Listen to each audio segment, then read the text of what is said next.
Hello, നമുക്കിന്ന് സിമ്പിളായിട്ടുള്ളൊരു pudding recipe try ചെയ്ത് നോക്കിയാലോ. 5 ഇൻഗ്രീഡിയൻറ്റ് മാത്രം യൂസ് ചെയ്താണ് നമ്മളിപ്പോൾ ഈ പുഡിംഗ് ഉണ്ടാക്കാൻ പോകുന്നത്. അതിന് വേണ്ടിയിട്ട് ഒരു ജാറിലേക്ക് നമുക്ക് 3.5 ടീസ്പൂൺ പഞ്ചസാര ഇടാം. അത് നമുക്ക് നന്നായിട്ടൊന്ന് പൊടിച്ചെടുക്കണം. എന്നിട്ട് 1 ഗ്ലാസ് പാല് നമുക്ക് തിളപ്പിച്ച് മാറ്റി വെക്കണം തണുക്കാൻ വേണ്ടിയിട്ട്.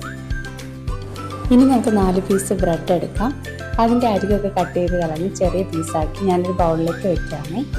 പൊടിച്ചു വെച്ച പഞ്ചസാരയിലേക്ക് 1/2 ടീസ്പൂൺ കോഫി പൗഡറും ആ തണുത്ത പാലും കൂടെ ഒഴിച്ച് നന്നായിട്ട് ചാറിലടിച്ചെടുക്കുക.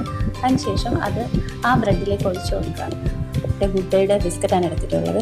6 പീസ് ബിസ്ക്കറ്റ് ഞാൻ നന്നായിട്ട് പൊടിച്ച് ചാറിലേക്ക് ഇട്ടിട്ടുണ്ട്. അതിൽ ഒരു ഇച്ചിരി പാല് മാത്രം ഒഴിച്ച് നന്നായിട്ടൊന്ന് ബ്ലെൻഡ് ചെയ്തെടുക്കുക. അതും നമുക്ക് ഈ ബൗളിലേക്ക് ഒഴിച്ച് കൊടുക്കാം. ഇത് ഇതുപോലെ നല്ല ഭംഗിയായിട്ടിരിക്കും. കുറച്ച് നേരം തണുപ്പിക്കാനായിട്ട് നമുക്ക് ഫ്രിഡ്ജിലേക്ക് വയ്ക്കാവേ. ഒരു അരമണിക്കൂറിന് ശേഷം ഞാൻ നമ്മുടെ ഐറ്റം എടുത്തിട്ടുണ്ട്. നല്ല സൂപ്പറായിട്ട് അത് നല്ല റെഡി ആയിട്ടിരിക്കുന്നുണ്ട്. പെട്ടെന്ന് ഉണ്ടാക്കിയെടുക്കാൻ പറ്റുന്ന ഒരു പുഡിങ്ങാണ്. എല്ലാവരും ട്രൈ ചെയ്ത് നോക്കുക. എല്ലാവർക്കും ഇഷ്ടപ്പെടും. നല്ല ടേസ്റ്റിയാണ്.